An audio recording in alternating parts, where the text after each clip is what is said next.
Alright, Craftmaster, mag-ingay, napakagandang balita dahil tuloy na ang laban ni General Casimero, Cuadro Alas, ang angas ng Pinas.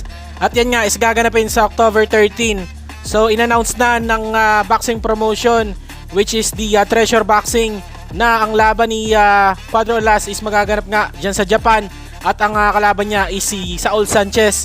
100% matutuloy na and talagang pinaghahandaan na magkapatid ang laban na to. So talagang makikita natin sa mga videos nila and live is talagang masiglang dalawa, ganadong-ganado at pag ganyan is masisigurado natin ang panalo.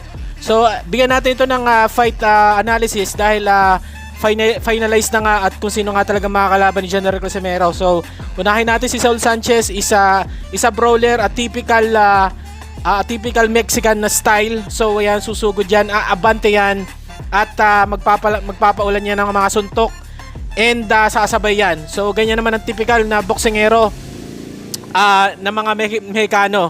Pero watch out kasi magagaling din naman talaga yan, mahuhusay and ayan, bihasa nga talaga sila sa boxing. At dito naman tayo kay General Casimero, ang angas ng Pinas. Syempre, limadong yan.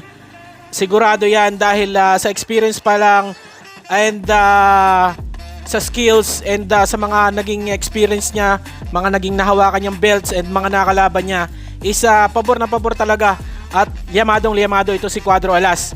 Okay, so tingnan natin ang kakayahan ni Cuadro Alas dahil si Cuadro Alas is napakaganda ng skills talaga. So boxing wise, walang problema, depensa walang problema, speed walang problema, lakas nandyan kompleto.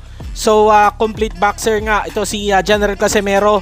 And mix ang kanyang itong kakaiba kay General Casimero dahil mix nga ang kanyang style. So meron siyang brawler and meron siyang defensive and boxing style talaga. So yun lang, Craftmaster. Maraming salamat at abangan natin yan. Thank you. Ba't parang masama ang loob nyo, ha?